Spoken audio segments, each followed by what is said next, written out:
get our like your own independence. It was a revealing thing, because we talked about some of the things that you declare your independence. You take charge of your life. You say, this is it. And you break away from the crowd, break away from the mold, break away from mediocrity. But the next step of just breaking away, you really have to make a new start. And some people calling starting over. You know, one of the beauties of life is that you can always start over. Now, when you start over, things change. So you may be in a different environment, a different situation, but you still have the power to start over in your life. And so we call it a new start. How do we make a new start? Now that we've gone through what we've gone through, and the new day is here, the sun is shining, and it doesn't matter whether it's shining or raining, but we in our minds decide to make a new start. A couple of concepts I want to share with us. One, you know, to make a new start is like breathing. To take in a new breath, you have to give up the old breath. You cannot hold two breaths in your lungs at one time. Each breath is a separate entity. The Indians, it's called prana, energy, life force. And so breathing is the energy, the life force. If you're not breathing, you're not living. Okay. And so the analogy with the new start is like a new breath. You have to give up the old to take in the new. And so when we say give up the old, we talked a little bit about it when we said achieving your own personal independence. But to give up the old really is to release. And I want us to think about that. You know, it said you can't put new wine in old bottles. In other words, the spiritual principle there is that to start anew, you must be anew. You must surround yourself with new things, new thoughts, new people.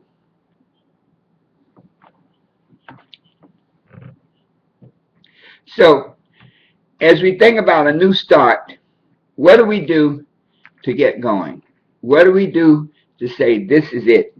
New day, new play, new me, new results, new goals, new joy, new success, new happiness.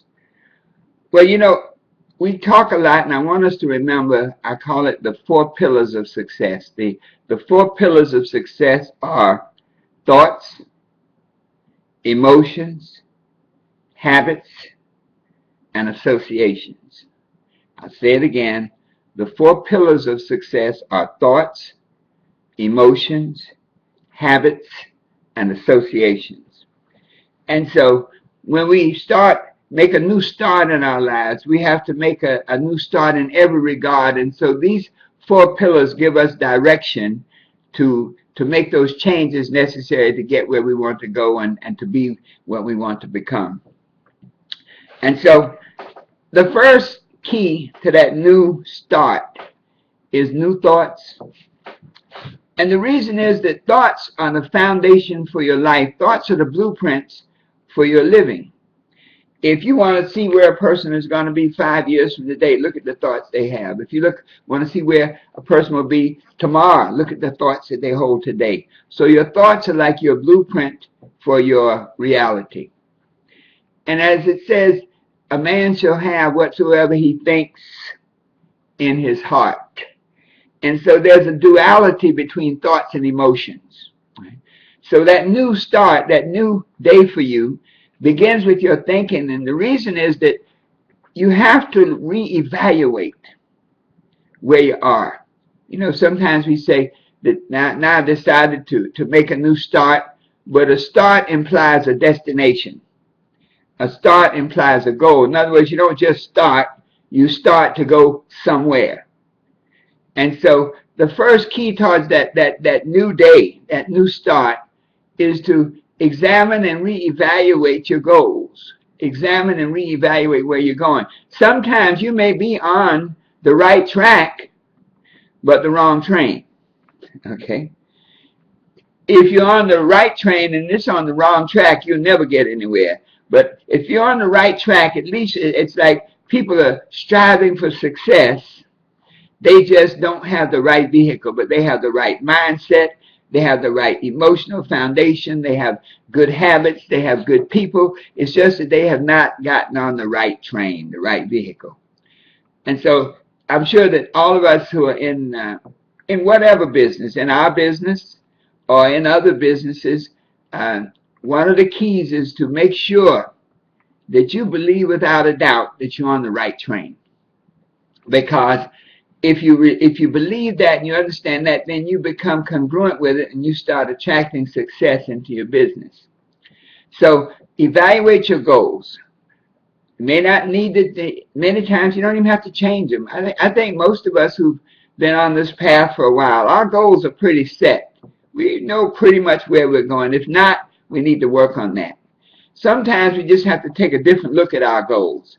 You know, I was doing a seminar years ago, and a lady said, well, I'm only a housewife. I'm only a school teacher. I called the I'm onlys.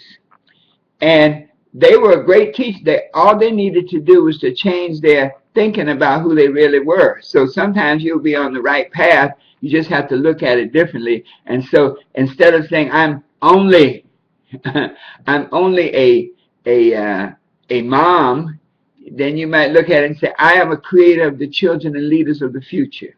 Okay, I'm only a housewife. I'm a domestic engineer. I make houses work perfectly. I prepare meals. I organize schedules so that everybody leads and goes toward the success and their destiny that they were put here for. Or I'm a teacher. I'm only a teacher. Oh, I'm a great garden of minds. I teach children and young people how to see beyond who they are to who they can become.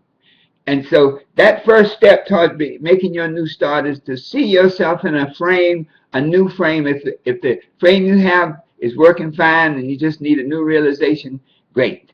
But see it in such a way that it empowers you and it moves you towards your destiny. Very often folks say, well, how do I find my goals? How do I know what I'm supposed to do? You know, many of us have been so involved with other people's goals, other people's dreams, that we don't have a dream of our own. And so if that's the case, we need to work on that. We need to look at one of my son once said, well, Dad, how do you figure out what you want to do in life? And I said, well, my best advice would be to determine what you really like doing and then figure out a way to get paid for it. And so that first step towards that new day and that new start is to set up that mental foundation, those mental thoughts that take you where you want to go, the mental thoughts of where you want to go, of what it is you want to accomplish. And then secondly, to create the emotional foundation for it. And so if our new day, if our new start says, I want to be successful in my business, but yet I'm insecure in my emotional nature. It's a beautiful, Stuart writes on I said, working on other people. Yes, work more on my goals. Absolutely. Thanks, Stuart. Stuart is online at LIFESKILL TV, and he had typed something in a comment. I think that was very nice. Thank you so much, Stuart. The emotions, you know, your emotions represent really a reflection of your thoughts. And I'll give you an example. Very often we will be on a success path, the success journey, the thought journey to being and becoming what we want to be and become. We're on the success journey, on the thought path. But yet we demonstrate emotional behavior that undermines the thought. Think about this. We're many of us in the industry of network marketing, and we write our goals, and we go to our trainings, and we attend the opportunity meetings and in-homes and all the things that are necessary for success. And then lo and behold, what happens is we'll go to a meeting and we'll sit in the back. Okay? Or we'll talk to 2 or 3 people who give us a negative response, and that emotional experience will keep us from moving forward. will block our thoughts. And so we may be talking in the path between our words, but walking in the talking in the path, but walking in the grass in our emotions. And so every emotion has a seed in thought, and every thought has a seed in emotion. The two are there's a duality, they work together.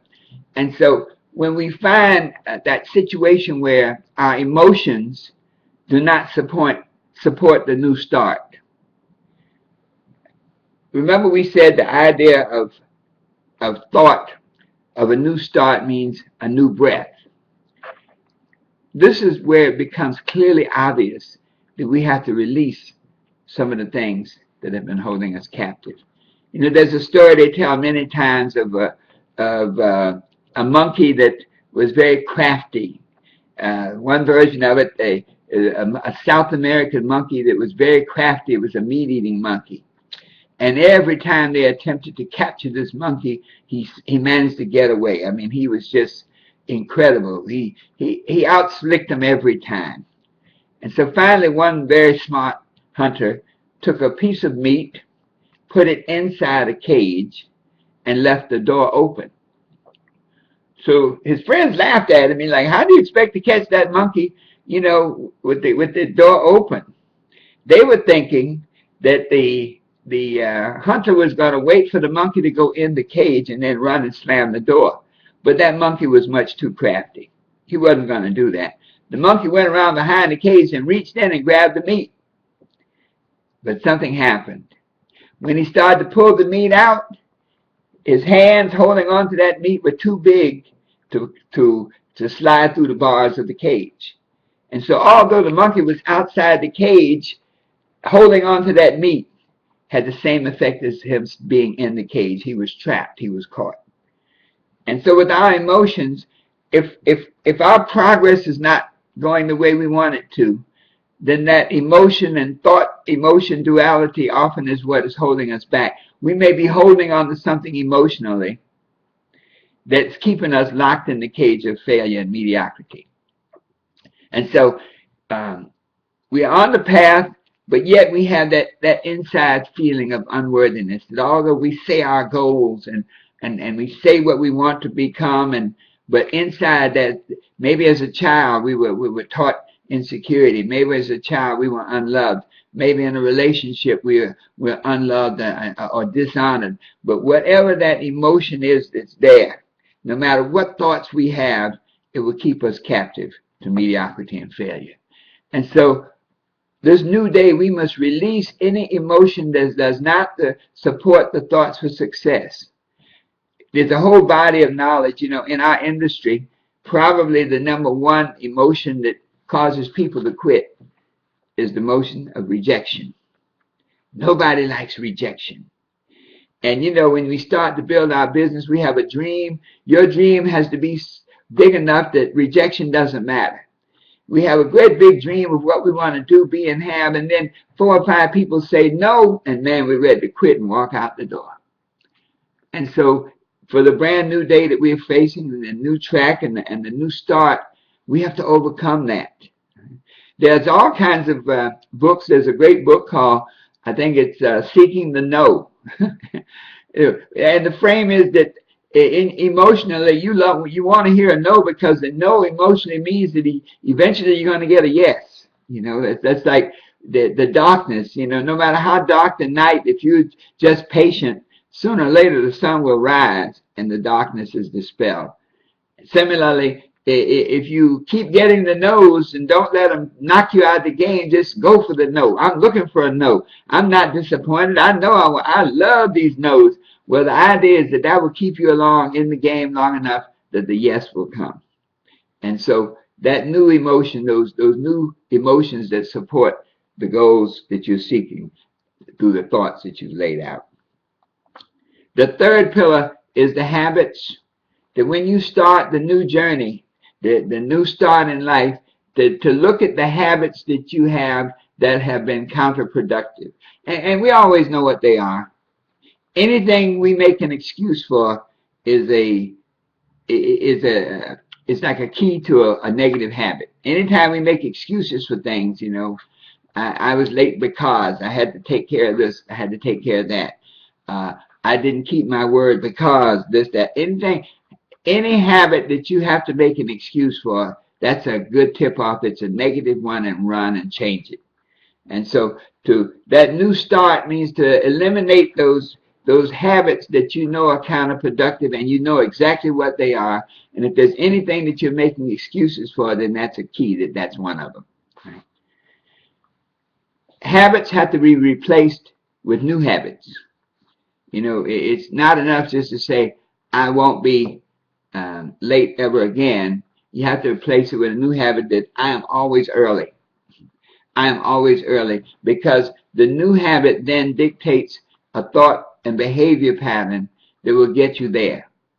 And so if you always want to be early, then that new habit requires better planning. It says that the night before, you need to lay out your plans. You need to put your clothes out. Whatever you need to do to be able to act tomorrow to get where you need to be early, then you have to do that to accomplish that. And so the habits dictate, new habits dictate new actions and dictate new thoughts. And then finally, the fourth pillar is associations. This is the one that's the hardest, because as you make a new start, go to a new level of success in your business, your family is still there, your friends are still there, the people that you've been close to are still there, and that's the hardest thing, is to cut them loose. We see many stories where people who achieve great success, that success is undermined by being surrounded by people who are not on that same page. And so it may be hard, but trust me, when you clear the decks at the beginning of the journey, that when you achieve and reach the object of your success, when you're successful, I think John Kennedy once said that failure is a bastard and success has 1,000 fathers. And so in that, eliminating those associations, those people that are not congruent with where you're going, it may be hard, but do so, because when you get there, when you achieve the success, believe me, they will be there. You know, there are many people that I know in my early days, I had to cut loose when I was really, really in the practice of law. And I found that being a trial lawyer was a whole lot different from being an in-office lawyer, you know, writing wills and listening to landlord and tenant problems. Being a trial lawyer was like being a fighter. You had to be up to it. You had to be in shape. You had to be able to go the path. You had to be able to box, to do the skills. And so that dictated that there were certain people I couldn't be around, because that's not what they were going to do. There were people that wanted to hang out at the bars all night. And so these were people I had to cut loose. I still loved them, you know, but you cut them loose. You may have to cut them loose gently, you know, and just give sometimes you have to give a nice explanation so that their feelings are not hurt. But trust me, when you get where you want to go, they'll be looking for it. They'll be claiming success and telling you, man, I went to school with this person. They used to come over my house and eat and hamburgers, and you know, they're good friends. And then at that point, you bless them, you shake their hands, you give them a hug, and you keep moving, because you've gotten where you want to go. So to recap, the new day, the new start that we all want to do, and we can do it anytime we choose, begins with releasing the old, begins with creating new thoughts that are consistent with where we want to go, new goals, new attitudes towards your goals, new perspectives on your goals, creating new emotions, knowing that your emotions are intertwined with your goals. There's a duality there, and that intertwined with your thoughts. And so to create these new emotions that support the thoughts that you're seeking, that then become the goals that you want to accomplish. A new day to evaluate and look at those habits that are, and choose only those that are consistent with the success you're seeking, with the new you. And then finally, to surround yourself only with people who honor you, only with people who believe in you, only with people who love you, only with people who support you. And that when we can take these four pillars and put them in a new frame, as they say, when we think a new thought, To break away from the past, the second law of success says, be not conformed to this world, but whatever the past was, to release it, but be you transformed by the renewing of your mind. New mind, new thoughts, new emotions, new habits, new associations. And when this is done, your new start, your new day, your new life will be a reality. And the best is always yet to come.